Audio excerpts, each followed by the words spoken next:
Hi guys, what's up? So I have returned from Gaya and Gaya was an amazing trip. People are very nice over there, very helpful, very nice. It was very, enjoyable. And we went to, you must have watched all the vlogs by now. If you haven't, please go and check them out. And we went to Gaya, Pindan ke liye. Then we went to Bodh Gaya and we went to Nalanda, Pavapuri and Rajgir. So yeah, we went to 4 places. तो पूरी हुआ ना, गया, बोध गया, Rajgir, Nalanda, Pavapuri. So yeah, so if you haven't checked the vlogs, go and check them first. They'll be in the description too. And if you're new here, hi there, join my family. Please subscribe and we would love to have you here. So इस video में I'm going to show you the things that I bought from Gaya. ऐसा नहीं है कि we bought a lot of things, we bought few things, but I'll show you them. But and अगर वो देखना है तो इस टाइम स्टैम्प में चल जाइए.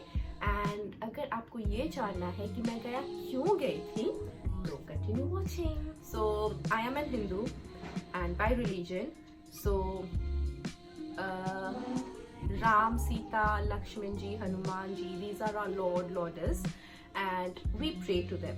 So as per our mythological story, it goes that Ram ji and Sita ji and Lakshman ji को वनवास के लिए भेज दिया गया था. तो जिस जगह पे वो लोग वनवास के लिए गए थे त्रेता युग में, वो जगह एक्चुअली गया ही था. So basically they went to Gaya when they were, asked to live in the forest for 14 years by Ram's father, Dasharath. So during उस 14 वर्ष दशरथ जी, राजा दशरथ की देहांत हो जाती है. भरत जो कि राम जी के भाई होते हैं, he comes to Ram ji in the forest and says कि भैया ऐसे पिताश्री का देहांत हो गया, आप आ जाइए वापस सिंहासन संभालने के लिए.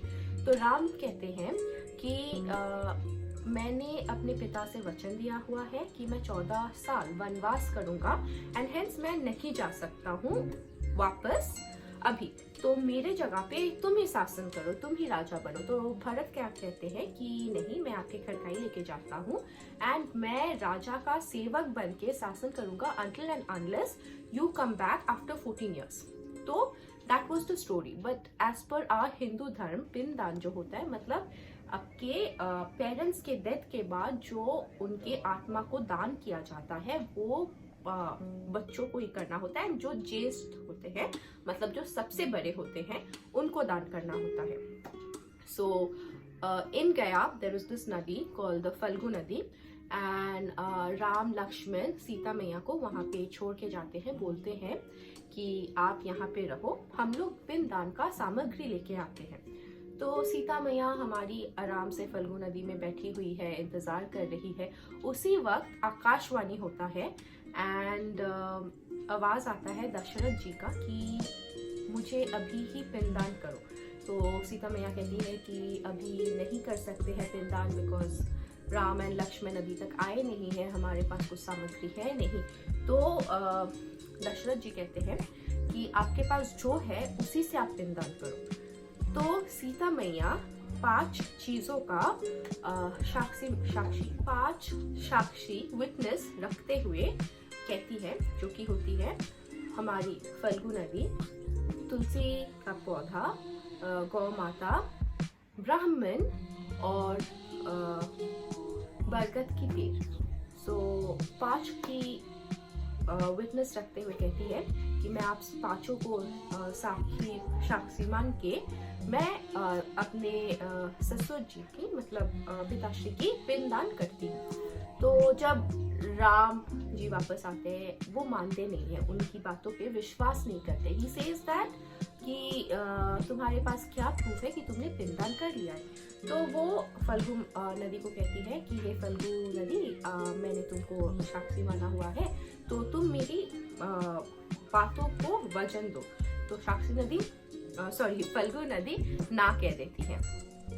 तो इससे सीता माँ बहुत क्रोधित हो जाती है एंड वो श्राप दे देती है फल्गु नदी को. तो फल्गु नदी को वो श्राप देती है कि अब से तुम हमेशा सूखा ही रहोगी, मतलब you will always be dry. तुम अंडरग्राउंड हो जाओगे. So hence from that day onwards Falgu नदी इज अंडरग्राउंड एंड वो नदी एक्सट्रीमली ड्राई है. ओनली रेनी सीजन में उसमें थोड़ा बहुत पानी आता है. आपने मेरे प्रीवियस वाले वीडियोस में ये बात नोटिस कर लिया होगा. उसके बाद वो तुलसी माँ को पूछती है कि हे तुलसी माँ आप बताओ.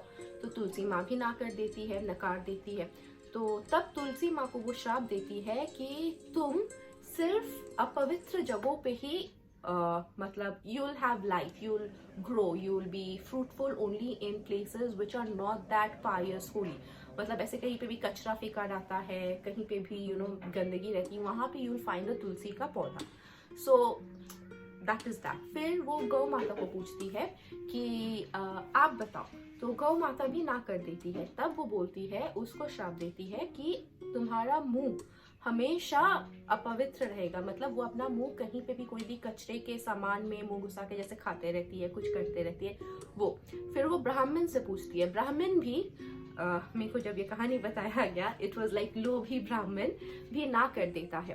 तब वो ब्राह्मण को श्राप देती है कि तुमको हमेशा ही अपने हाथ फैला के भिक्षा ही मांगते रहना होगा. तुमको हमेशा ही भीख मांगते रहना होगा. फिर वो पूछती है हमारे बैनियन ट्री से, जो कि है बरगद के पेड़ से. तो बरगद के पेड़ ने कहा कि हाँ, सीता मैया ने पिंडदान कर दिया है.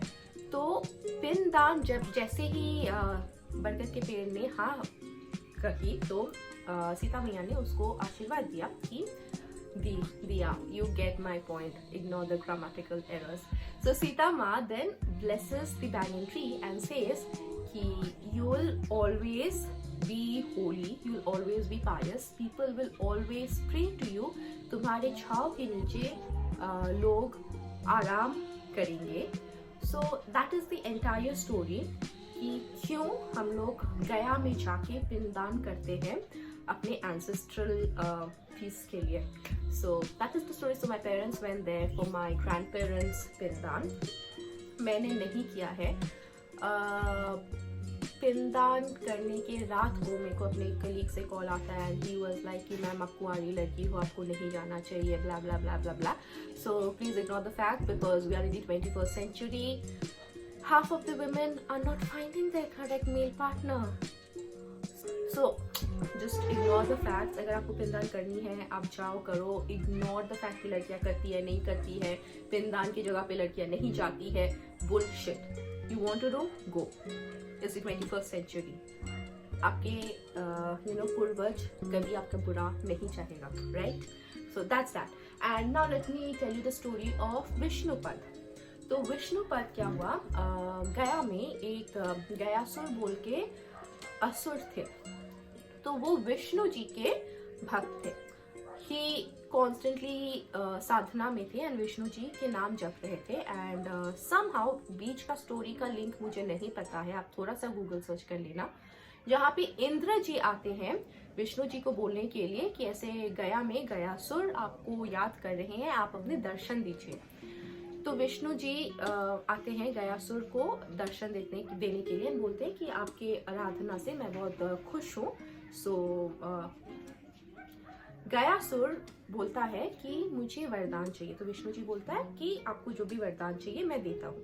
सो गयासुर ने वरदान मांगा था कि whichever human being touches me, उसको स्वर्ग की प्राप्ति हो. मतलब उसको छूते ही इंसान को स्वर्ग की प्राप्ति हो. मतलब आप बुरे काम करो एंड फिर आप गयासुर को छू लो तो आपको स्वर्ग लोक प्राप्त होगा. तो विष्णु जी ने तो उनको ये ब्लेसिंग दे दिया था. बट देन सून यमलोक में व्हाट यू कॉल इट, कोई नहीं गया. मतलब लोग बुरे काम करते थे and everyone used to get heaven. So ये देख के यमलोक में I literally can do nothing about the background noise.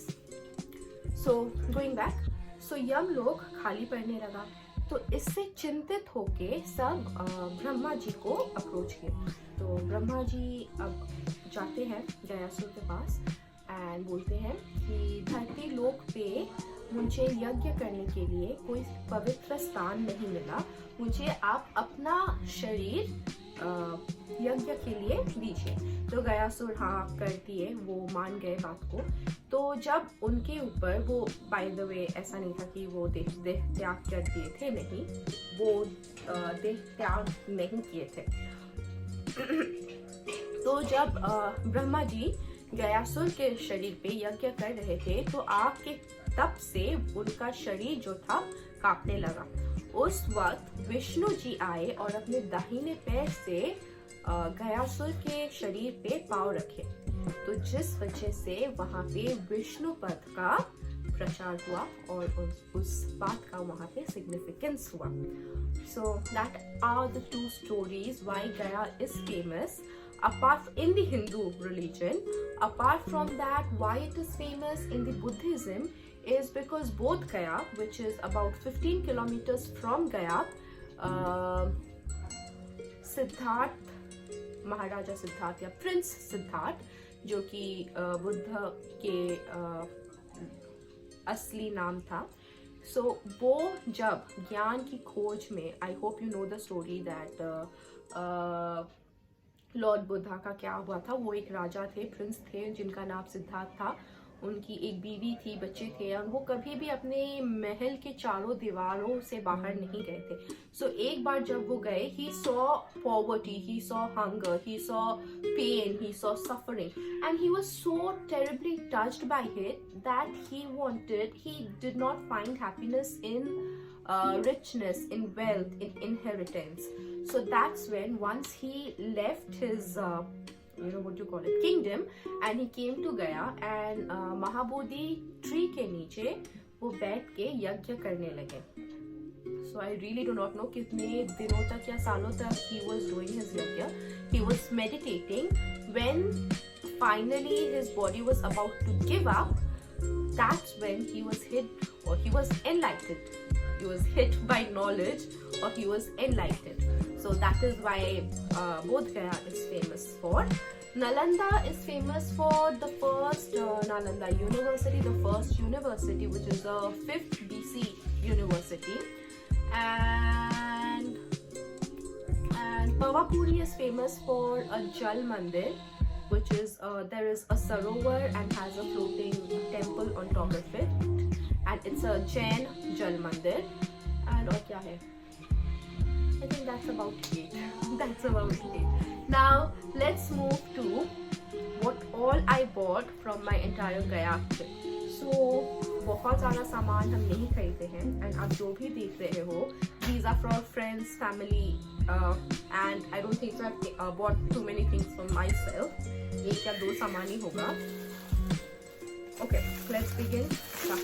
ये हमारा प्रसादी है। So let me tell you, Vishnu पद में ऐसा प्रसाद मिलता है, मखाना, and then mishri. I hope you know what mishri is, and nariyal and badam. That's it. Okay. Okay. So the next item is a wind chime, which I bought for my elder sister. So I had bought a similar thing from Puri, and they had only one piece over there. So they had only one piece over there, and yeah. But my sister liked it very much, and I was like so sad. Oh my god! And this is how it looks.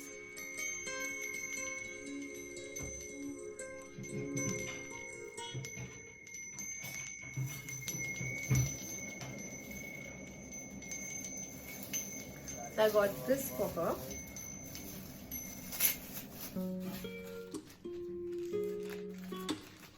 Most of the bikers and people traveling to Ladakh and Ladakh, they know what this is. This is something like this, जो आप bike में या door पे आप लगा सकते हो. It is some positive something written, and this is the Bodhi language. Okay, so you just tie it to the दोनों सामने का mirror ऐसे, and it just flappers in the air. Okay. From Vishnu Pad, we also have these Vishnu Charan, and We also have the Vishnu and Lakshmi Charan. Okay.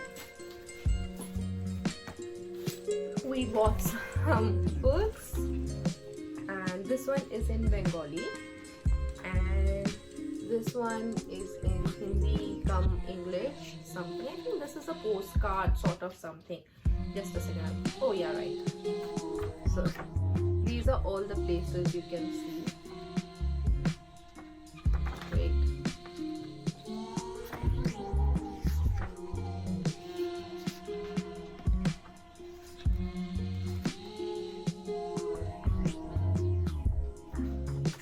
So that I do not know why my mom bought this, but she bought a cute Pital ka handi, and you can open it like this.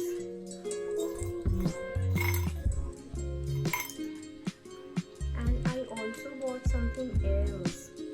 These are the prettiest things. So when I went to Haridwar, I bought it to say shivlings. When I went to Puri, I think I bought some it to say idols there itself. वहाँ पे हाथी रखा हुआ है, and यहाँ से I really do not know हाँ कि किसका idol है. This is, I hope this is focusing. पीतल के बुद्धा देव, and ये I don't know क्या है, but it's again that. So yeah. My mom bought Shivling, and अभी तक स्थापना नहीं हुआ है इनका. This is also very pretty, guys, very pretty. But see, it's a धर्म स्थान है, तो फिर आपको धर्म के ही सामान मिलेंगे. So you won't get any, unique funky thing. Okay, so I bought a पीतल का decor, that is a teacup set. तो मैं इसको अलग से वीडियो करके आपको बताती हूँ.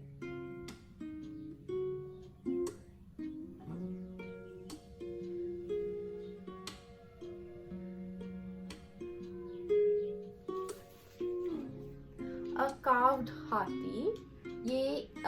This is a block of wood which has been carved out. Really nice, really pretty. The work is really awesome, and I don't know, I have some sort of fascination for elephants and owls. So when I went to Shantiniketan, I bought an owl. When I went to Puri, I bought हाथी. वो भी दो, एक यहाँ पे रखा हुआ है और एक वहाँ पे रखा हुआ है. ऐसे ही यहाँ पे when I went, I bought a planter जो कि again हाथी के shape में है. I don't know, something is wrong with me. So that's about that. And the final is also a gift item, जो कि मतलब ऐसे किसी को देने के लिए इनका क्या है. तो मैं खोलूंगी नहीं हाँ, unpacking. I won't unpack and I'll show you. I won't do that. So this is also a murti. It's a very beautiful golden Buddha murti. So yeah, and it's a perfect gift. I can see they have given a proper box for it. So guys, that's my Gaya haul, and that is the story and the importance of Gaya, and that is the reason why I went to Gaya. So here we end our Gaya series, and Edunation Eco Funnomics में मैं काफ़ी सारा post कर रही हूँ. तो अगर आप उसको फॉलो नहीं करते हो, आप वहाँ पे जाओ, उस चैनल को फॉलो करो. That too if you like knowledgeable stuff. हाँ, वहाँ पे मैं पूरा एजुकेशन से रिलेटेड बता रही हूँ. मैं नया store, in case you don't know, we have launched our own store, online store. तो उस चैनल में मैं स्टोर में क्या क्या आइटम्स है, मैं कैसे पैकिंग करती हूँ, all those बता रही हूँ. बुक्स का कैसे ध्यान रखते हैं. अपार्ट फ्रॉम दैट मेरे होम ऑफिस का प्रॉपर फाइनल टूर देने वाली हूँ. अभी तक वो सब वीडियो बना नहीं है. सो I hope you enjoy all of them, and if you want to see those videos, please go and subscribe to Edunation Eco Funnomics. Link नीचे description में होगा.